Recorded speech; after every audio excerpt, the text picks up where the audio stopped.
Hey everybody, what is up? Welcome back to Funnel Trade. I was having a conversation with a patron a few days ago about pricing cards and, how to figure out how much above or below or around the market price to price them, how to do these kind of calculations. So just kind of the crunchy math stuff having to do with generally buying and selling things and figuring out stuff like profit margins and things like that.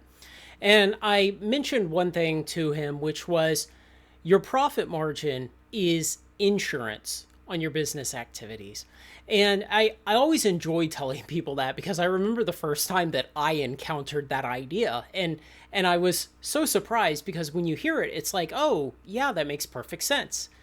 But it's not something that's really obvious beforehand. And so it's always fun to share that with people. And so if we think about what is profit margin, okay, well, at the most basic level, it's the money you make for a business activity in excess of what it costs you to perform that business activity. Okay.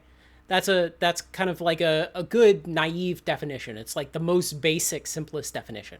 If you wanted to get a little more complicated, you might say that it's the reward for the time that you invest in a business activity. And certainly, if you also measure the amount of time that you spent doing something in your business, in addition to the amount of profit that you made, then you could get, some kind of profit per hour for doing something. I typically don't think that's as interesting of a definition. I mean, yeah, it is. It's true and all that. But, when you're in a business, what you end up doing is a lot of low value activities that build foundations for ultra high value activities. I mean, I do a lot of work on Final Trade, like this video. I'll make about $1 off YouTube for making this video, but it will recruit a couple more people to subscribe to the channel. A couple of those people may eventually become patrons where they will spend a lot of money and I have good margins. And so you end up, if you cut everything up in your business down to individual activities and you try to calculate what's my profit margin on each of those activities, you're going to be very disappointed because, yeah, if you run a business, maybe you still have to scrub the toilets. And, you're not getting paid anything to scrub the toilets, but it's got to be done to run your business. Now, if we talk about profit margin when we're selling cards, what are all the things you need to insure against when you're selling cards? Okay, you've got to order cards, you have to wait to receive them, you have to break them down, take time to break them down, so you can't immediately list them and start selling them once you've received them. You have to do all the work of sorting them, listing them. You're at the mercy of what actual pools you get. Then you have to start selling them. You have to fulfill the orders and all that. And so when I was doing a lot of big box breaks back up until about early 2024, I could regularly go from ordering boxes to finally listing the singles on TCG Player. It could sometimes take 10, 12 days, just depending on how long it took to get shipped to me.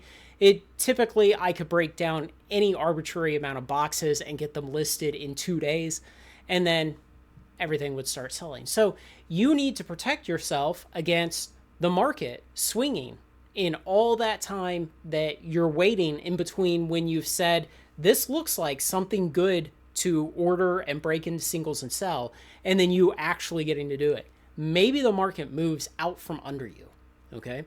The second thing is, if the product has very, very high price variability, then you can get skunked on some of the pools. If you're doing something like collector boxes and you get, let's say you do a bunch of collector boxes and you get 2 serialized cards instead of 1, that's going to make a huge difference in the amount of profit that you make off of doing that. Did you pull that second serialized card? Did you pull the second cold foil? Whatever the lottery ticket is for the particular TCG box, did you get lucky, or was the variability, did you land on the variability plot enough to the right of the average that you feel good about it and that it didn't hurt you? Because the reality is, and especially if you're doing smaller numbers of boxes, you can end up to the left of the average and basically you came out worse than your calculations would have suggested. You also need to protect yourself against the possibility that the cards don't sell that fast and some reprint of some particularly expensive card comes and just decimates the value of some of the singles you're still holding, especially the higher value singles. So those are the kind of things that you're insuring against. And the way to think about this is typically what I would do is I would figure out what is the profit margin, just the difference between the expected value of the boxes after all the fees, minus what I pay for the boxes, factor in cash backs, things like that. And then say, am I going to make at least 20% profit margin? And 20% on breaking boxes into singles was where I felt like, okay, this is worth putting my money into, tying up my money for some amount of time, spending the effort of breaking everything apart, sorting and listing, and then fulfilling orders, and then countering the potential downside of bad pulls and the market shifting out from under me, where I either have to sell cheaper than I expected or I have to hold on to the cards longer, tying up my money further into the future. And so if you run your business for a long time, yeah, you could keep a lot of data. Hopefully you would measure the right things. Hopefully you would have good analytics and good methods, and you could figure out what your actual risk profile is for particular activities. Now, the more complex your business is, the harder it's going to be to tease that out, but you could do it. The other thing is, it kind of just comes with experience. And so early on, when I was breaking boxes, I would see things like, oh, I think I can make 10% off of that. And I would dive into it, and I would initially kind of naively think, well, if I can turn that money around and make a 10% return in a month, well, 10% a month's not bad. And what I figured out over time with breaking boxes was, well, yeah, the big majority of the value you get out of the box sells really fast. But then there's this long tail off into the future of sales. And you have to take that into account. And over time, what I realized was I was probably taking on too much risk. And so by raising the profit margin that you expect from the activity, then you're better insured against that risk. And so what would end up happening to me is I would identify boxes that would be profitable to open, but not profitable enough for the amount of risk that I felt was in them. And again, sometime early 2024, that just fell off a cliff because print runs had been tightened 15 months earlier, and the market have finally burned through all the cheap boxes, and there just haven't been that many opportunities that I found since then to profitably open singles. I think I've probably done 3 box openings in the last year, various things when there were exceptional deals that I could get on something and I didn't just want to sell it sealed instead to my patrons. So think of your profit margin as your insurance against both known and unknown potential downsides that can happen to your business as you're trying to execute whatever it is you're doing with that business activity that you need to protect with the profit margin. Years ago, I worked for a company and we had a big product that we sold to the government. And this was about a $15 million product. We were very good at building it. We had built it a lot of times. Our process was absolutely down. We were great at it.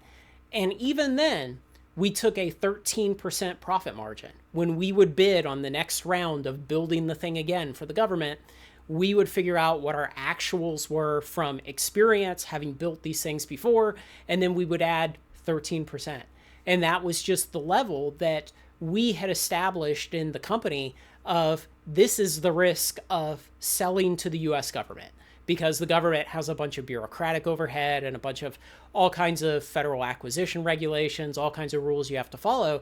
And so we said, even though we are very, very, very confident in our ability to build this product for about $15 million, we're going to have to add an extra 13% on top of that to protect us against the unknowns of the customer being flaky.